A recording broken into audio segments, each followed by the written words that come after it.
Hey everyone, Pete here with Power Up Coaching and Hypnosis. And today we're going to talk about what is cognitive behavior therapy, or more commonly known as CBT. So, cognitive behavioral therapy is really different than a lot of other therapies because it's measurable, right? We can see if we're moving in the right direction or if we're staying stagnant to where we were, right? Getting stuck. Now, to understand CBT, you really have to understand our mind, right? Our mind is such a dynamic and ever-changing organ that it's great because, it's amazing when we think about our lives. We go, we can always change, right? We can always grow. We're not a tree, right? Wherever we grow is where we are for the rest of our lives. No, we have legs, we can move, right? We can find new areas to make us feel better. So CBT takes a very unique uh, viewpoint about how we can change as people. And to be honest with you, it's a lot quicker and easier than most other therapies out there. Because again, you know if you're going in the right direction or if you're staying stagnant. So what is involved in a CBT, right? What's going to happen? Well, CBT takes really three things into consideration. The first is the event, right? The event that started the feelings.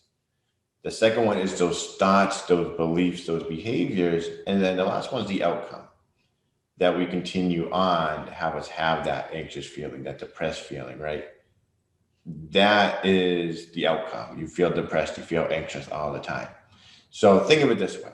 We're in school, and I'm sure most of us have experienced this, right?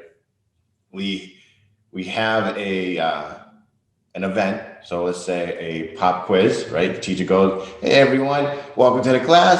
Here's the pop quiz," and your mind goes, "Oh no, I don't know if I'm ready for this," right? So then you take the quiz, and let's say unfortunately you failed, right? What thoughts are going to go through your head? You have that event, pop quiz test. You take it, you fail, and you go, "Man, I must be the dumbest person alive. I must be so stupid. I can't believe this. I thought I knew it." And you're repeating all this negativity in your mind. Well, what's going to be the outcome? You're going to be anxious the next time there's a test because your mind's going to go, "I'm stupid. I'm dumb. I can't do this." So it gets anxious. So now that was a pop quiz, right? You didn't know it was coming. So now every day you're going to class going, "Is today going to be a pop quiz? What if there's a pop quiz? Am I going to do good? I'm probably going to fail because I'm the stupidest kid alive," right? And the outcome is you get so anxious because every day you don't know there's going to be a pop quiz or not. So if we look at that again, we have the action, right? Pop quiz, I failed. The thoughts, the feelings, the emotions of, "Man, I must be so dumb. My parents are going to be so disappointed in me. I'm disappointed in me. Everyone's disappointed. The teacher's disappointed in me. I'm such a disappointment." So now the future, right? The outcome is every day you're going to walk into that class going, "I hope there's not a pop quiz. What if there's a pop quiz?" You're going to be anxious.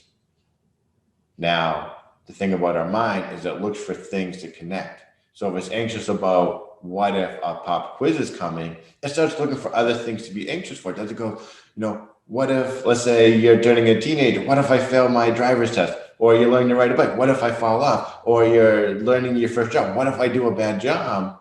And that anxiety is always there. So now, what would happen, right? Because we can't change the event. The event happened, nothing we can do about it. But we can change the outcome of how we, react, how we behave, right?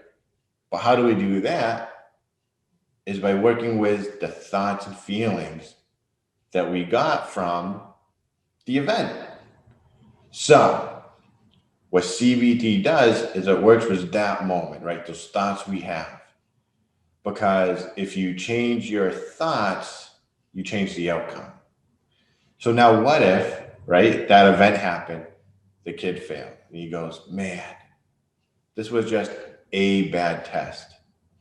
I was not prepared for this one. So the next one I will be prepared for. I will make sure I study. I will make sure that I'm ready for the next pop quiz." Does he have any need to be anxious at that point? No, because he's going to be prepared. What if he felt like he was a disappointment, right? And you, as his parents, went to him and, we understand that this was a bad test. I want you to know that I still love you and I'm still so very proud of you.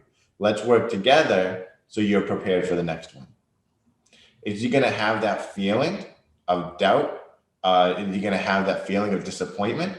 No, it's going to be gone, right? And next test comes, he's ready for it. We changed the thoughts and the feelings, we got a new outcome. In a nutshell, that is what CBT does. And that's why it is so effective in our everyday life when it comes to anxiety, right? When it comes to depression, when it comes to wanting to change a habit. CBT is a wonderful way to go because it's so natural and easy to start thinking of ourselves in a different way. I hope you enjoyed this. If you have any questions about how to choose the right CBT therapist, reach out because I'm more than happy to. The link to my site's in there. Feel free to contact me. I'm always available to answer questions, and I look forward to talking to you again in our next video. Talk to you later.